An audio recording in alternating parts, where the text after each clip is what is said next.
আজকের দিনেও বিমান চলাচলের সবচেয়ে বড় রহস্য কোনটা জানেন? সেটা হলো ফ্লাইট MH370 হারিয়ে যাওয়া। ভাবুন একবার, একটা আস্ত বোয়িং 777 বিমান 239 জন যাত্রী নিয়ে কিভাবে আমাদের চোখের সামনে থেকে একেবারে উধাও হয়ে গেল। চলুন আজ এই অমীমাংসিত কাহিনীর গভীরে যাওয়া যাক। দিনটা ছিল ৮ই মার্চ ২০১৪। মালয়েশিয়া এয়ারলাইন্সের ফ্লাইট MH370 কুয়ালালামপুর থেকে চীনের বেইজিংয়ের দিকে যাচ্ছিল। আর 10টা সাধারণ ফ্লাইটের মতোই ছিল এর শুরুটা। কিন্তু কয়েক ঘন্টার মধ্যেই এই সাধারণ ফ্লাইটটাই হয়ে গেল বিমান চলাচলের ইতিহাসের সবচেয়ে বড় আর অদ্ভুত এক রহস্য। ফ্লাইটের শুরুতেই কিন্তু সবকিছুই একেবারে স্বাভাবিক ছিল। বিমানটা টেক অফ করার পর একদম ঠিকঠাকভাবেই নিজের রুটে চলছিল, কিন্তু তারপরেই ঘটল সেই অদ্ভুত ঘটনাটা।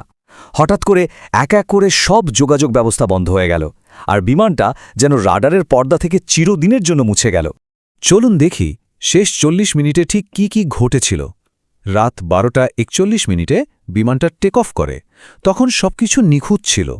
রাত 1টা 7 মিনিটে বিমানের অটোমেটেড সিস্টেম থেকে শেষ মেসেজ আসে যে সবকিছু নর্মাল। রাত 1টা 19 মিনিটে ককপিট থেকে শেষবারের মতো একটা শান্ত গলা ভেসে আসে, গুড নাইট মালয়েশিয়ান 370।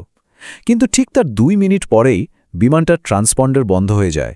এই ট্রান্সপন্ডারই এয়ার ট্রাফিক কন্ট্রোলকে বিমানের পরিচয় আর অবস্থান জানায়। এভাবে একটার পর একটা সিস্টেম বন্ধ হয়ে যাওয়া, এটা কোনো সাধারণ দুর্ঘটনার ইঙ্গিত দেয় না। সবচেয়ে অবাক করা ব্যাপার কি জানেন? বিমানটা কিন্তু ভেঙে পড়েনি। বেসামরিক রাডার থেকে অদৃশ্য হয়ে যাওয়ার পরেও ওটা ঘণ্টার পর ঘণ্টা আকাশে উড়ছিল। শুধু তাই নয়, এটা তার নিজের রুট থেকে পুরোপুরি ঘুরে গিয়ে এক অজানা পথে চলতে শুরু করে। আচ্ছা, বেসামরিক আর সামরিক রাডারের মধ্যে একটা বড় পার্থক্য আছে।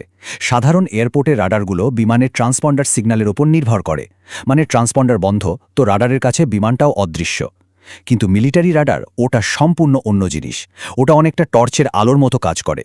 রেডিও ওয়েভ ছুড়ে দিয়ে আকাশে থাকা যে কোনো বস্তুকে ধরে ফেলতে পারে, ট্রান্সপন্ডার চালু থাকুক বা না থাকুক। আর এই মিলিটারি রাডারই আমাদের একটা অবিশ্বাস্য তথ্য দেয়।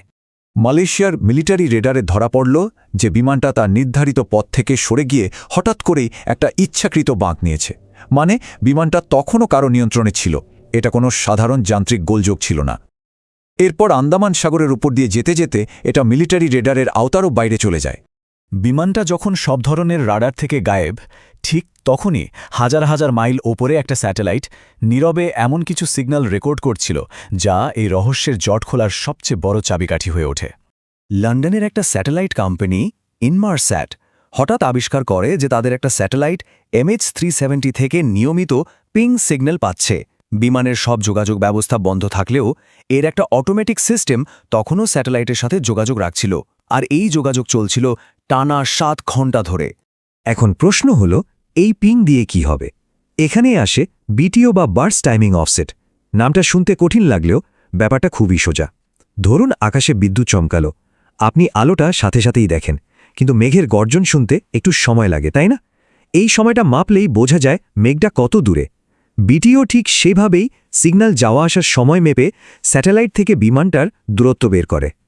এরপরে আসে BFO বা বার্স্ট ফ্রিকোয়েন্সি অফসেট। এটাও খুব সহজ। ধরুন একটা অ্যাম্বুলেন্স সাইরেন বাজিয়ে আপনার দিকে আসছে, তখন আওয়াজটা কেমন তীক্ষ্ণ শোনায়, তাই না? আবার যখন দূরে চলে যায় আওয়াজটা ভারী হয়ে যায়। সিগন্যালের ফ্রিকোয়েন্সির এই পরিবর্তন বা ডপলার এফেক্ট বিশ্লেষণ করেই বিজ্ঞানীরা বুঝতে পারেন বিমানটা স্যাটেলাইটের দিকে আসছিল নাকি দূরে সরে যাচ্ছিল। তো এই দুটো জটিল ডেটা মিলিয়ে তদন্তকারীরা একটা সিদ্ধান্তে পৌঁছালেন। বিমানটা রাডার থেকে হারিয়ে যাওয়ার পর দক্ষিণ দিকে ভারত মহাসাগরের ওপর দিয়ে ঘণ্টার পর ঘণ্টা উড়েছিল। কিন্তু সবচেয়ে গুরুত্বপূর্ণ সূত্রটা এলো সকাল 8টা 19 মিনিটে, একটা অসম্পূর্ণ অষ্টম পিং। এর মানে কি? এর মানে হলো ঠিক ওই মুহূর্তে বিমানটার জ্বালানি ফুরিয়ে গিয়েছিল, ইঞ্জিন বন্ধ হয়ে গিয়েছিল এবং পাওয়ার সিস্টেমও বিকল হয়ে পড়ছিল। এটাই ছিল MH370 পাঠানো শেষ ডিজিটাল সংকেত, তার শেষ প্রতিধ্বনি। বিজ্ঞানীরা এখন জানতেন বিমানটা কোথায় পড়েছে, দক্ষিণ ভারত মহাসাগরের 7ম আর্কের বিশাল এলাকার কোথাও। কিন্তু এই জানা আর খুঁজে বের করা দুটো সম্পূর্ণ আলাদা ব্যাপার। শুরু হলো ইতিহাসের অন্যতম কঠিন আর প্রায় অসম্ভব এক অনুসন্ধান অভিযান। শুধু একবার ভাবুন, যে এলাকায় বিমানটা খোঁজা হচ্ছিল তার গড় গভীরতা ছিল প্রায় 4000 মিটার, মানে প্রায় 4 কিলোমিটার সোজা নিচে। এটা পৃথিবীর অন্যতম গভীর আর দুর্গম একটা জায়গা, যেখানে সূর্যের আলো পৌঁছানোর কোনো প্রশ্নই ওঠে না। তবে শুধু গভীরতাই একমাত্র সমস্যা ছিল না। জায়গাটা অস্ট্রেলিয়ার পার্থ থেকে ১,৫০০ কিলোমিটার দূরে, একদম জনমানব শূন্য। সমুদ্রের নিচেটাও কোনো সমান জায়গা নয়। সেখানে আছে বিশাল বিশাল পাহাড়, আগ্নেয়গিরি আর গভীর খাদ। তার উপর আছে ভয়ঙ্কর আবহাওয়া। এই এলাকাটাকে রোরিং 40s বা গর্জনশীল 40 বলা হয়। মানে এখানে সারা বছরই ৩০-৪০ ফুট উঁচু ঢেউ আর ঝড় লেগেই থাকে। এই সব মিলিয়েই বিশ্বের সেরা প্রযুক্তিও সেখানে হার মেনেছে। বিমানটা কোথায় পড়েছে তার একটা ধারণা তো পাওয়া গেল, কিন্তু আসল প্রশ্নটা তো রয়েই গেল, কেন আর কে করল এই কাজ? তদন্তের মোড় এবার ঘুরে গেল ককপিটের ভেতরের রহস্যের দিকে। দুটো থিওরি সবচেয়ে বেশি আলোচিত হয়। এক, পাইলট নিজেই ইচ্ছে করে কাজটা করেছেন, কারণ যেভাবে একটার পর একটা যোগাযোগ ব্যবস্থা বন্ধ করা হয়েছে, যেভাবে রাডারকে ফাঁকি দেওয়া হয়েছে, এটা একজন অভিজ্ঞ পাইলট ছাড়া প্রায় অসম্ভব।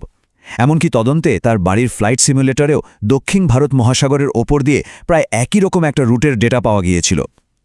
অন্য থিওরিটা হলো ঘোস্ট ফ্লাইট, মানে হয়তো বিমানে কোনো যান্ত্রিক গোলযোগ বা আগুন লাগার কারণে ক্রুরা জ্ঞান হারান আর বিমানটা অটো পাইলটে উড়তে উড়তে তিল ফুরিয়ে গেলে ভেঙে পড়ে।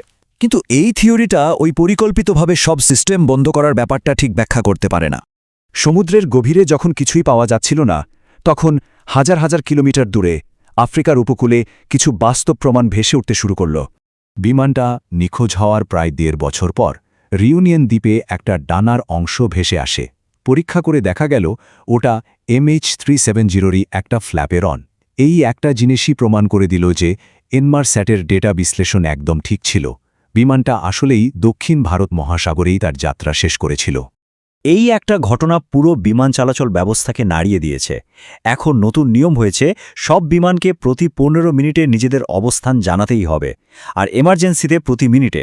শুধু তাই নয়, এখন এমন ব্ল্যাক বক্স বানানোর কাজ চলছে যা দুর্ঘটনার সময় বিমান থেকে আলাদা হয়ে ভেসে থাকবে আর সিগন্যাল পাঠাতে থাকবে, যাতে এমন অসম্ভব অভিযানে আর নামতে না হয়। এই ঘটনাটা আমাদের বারবার মনে করিয়ে দেয় আমাদের প্রযুক্তি এখনও কতটা সীমাবদ্ধ, আর আমাদের এই পৃথিবীটা এখনও কতটা বিশাল আর অজানা। ভারত মহাসাগরের ওই অতল গভীরে শুধু দুটো ব্ল্যাক বক্সই হারিয়ে যায়নি, হারিয়ে গেছে ফ্লাইট MH370-র আসল সত্যটা। আর হয়তো সেই সত্যিটা কোনোদিনও আমাদের জানা হবে না।